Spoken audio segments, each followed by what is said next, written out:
Rritja e çmimeve në Shqipëri është kthyer në një nga shqetësimet më të mëdha për qytetarët dhe familjet shqiptare. Nga produktet ushqimore bazë, te energjia, karburantet, qirat dhe shërbimet e përditshme, shumë konsumatorë ndjejnë se buxheti familjar po të kurret nga muaj në muaj. Në tregjet dhe supermarketet e vendit, çmimet e produkteve si buka, qumshti, vezët, mishi, vaj dhe frutat kanë pësuar luhatje të vazhdueshme. Po ashtu, rritja e kostos së jetesës ndihet edhe në pagesat mujore për qira, transport dhe shpenzime të tjera bazë. Pse po rriten çmimet në Shqipëri? Ekspertët rendisin disa arsye kryesore që po ndikojnë në shtrenjtimin e jetesës.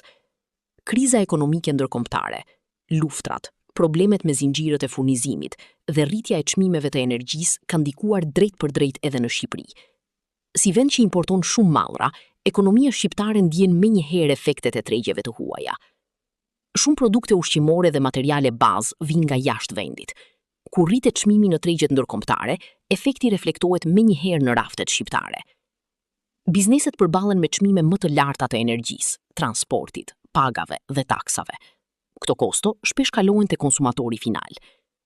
Në disa tregje, qytetarët ankohen se çmimet lëvizin njësoj dhe mungon gara reale mes operatorëve, gjë që ndikon në mbajtjen e çmimeve të larta. Rritja e çmimeve prek drejt për drejt jetën e përditshme të qytetarëve. Me të njëjtat të ardhura mujore, familjet sot blejnë më pak produkte se disa vite më parë.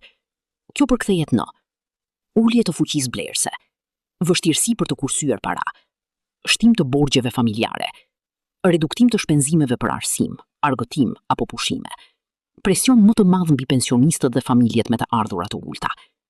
Një tjetër shqetësim i madh mbeten qirat, sidomos në qytetet e mëdha si Tirana, Durrës dhe Vlora. Çmimet e banesave dhe qirave janë rritur ndjeshëm, duke e bërë më të vështirë jetesën për të rinjt dhe familjet e reja. Ekspertët mendojnë se stabilizimi mund të vijë gradualisht, por ulje të ndjeshme nuk priten shpejt. Nëse ekonomia globale përmirësohet dhe prodhimi vendas rritet, situata mund të lehtësohet. Megjithatë, nëse tendenca aktuale vazhdon, ndikimi afatgjat mund të jetë serioz për ekonominë shqiptare dhe mirëqenjen e familjeve.